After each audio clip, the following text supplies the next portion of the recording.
কবিতাৰ শিৰোনাম মোৰ দেশ। কবি হীৰেণ ভট্টাচাৰ্য। মোৰ প্ৰাণৰো প্ৰাণৰ, মোৰ গানৰো গানৰ, মোৰ দেশ। মোৰ প্ৰতিটো কামে, মোৰ প্ৰতিটো চিন্তাই এই দেশৰ বুকুত ৰচে হৈ সোণোৱালী ভৱিষ্যতৰ সপোন। মোৰ জীৱনৰ আহে আহে, মোৰ যৌৱনৰ কোহে কোহে সেই সপোনৰ কলৰোল। দেশে দেশে দেশ আছে, এনে বহু দেশৰ অৰঙে দৰঙে মই ঘূৰিছোঁ। বহু বন্ধুৰ সতে হাতে হাত ধৰি ফুৰিছোঁ।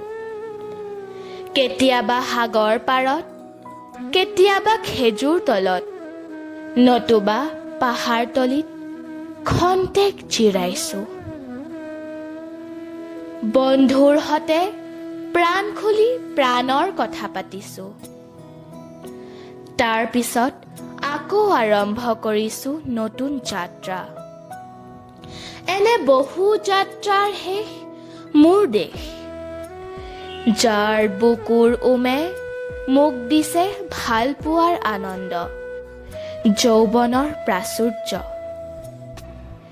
জীৱনৰ নতুন অৰ্থ। এই দেশৰ প্ৰতিটো পুৱাই মোলৈ লুকাই আনে ঐশ্বৰ্যৰ বিপুল সম্ভাৰ। প্ৰতিটো সন্ধিয়াই বৈ আনে স্নিগ্ধ ফুলৰ সুবাস। প্ৰতিটো ঋতুৱে মোক দি যায় জীৱনৰ আশীৰ্বাদ। মোৰ দেশৰ বাবে মই জীয়াই আছোঁ। এই দেশৰ বাবে মই জীয়াই থাকিবলৈ মৰণ পণ কৰিছোঁ।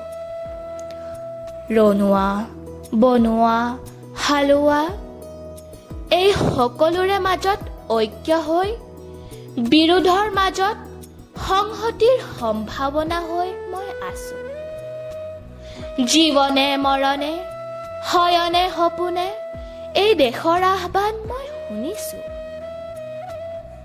শত্ৰু মিত্ৰ সকলোকে মই চিনিছোঁ। সিহঁতৰ অন্তৰ মই বিশ্বাসেৰে চিনিছোঁ। শান্তিৰ চৰাইজুৰিক আজলি ভৰাই দিছোঁ। ভঁৰালৰ এমুঠি ধান, পৰাণৰ একোটি গান, আৰুতো মোৰ একো নাই।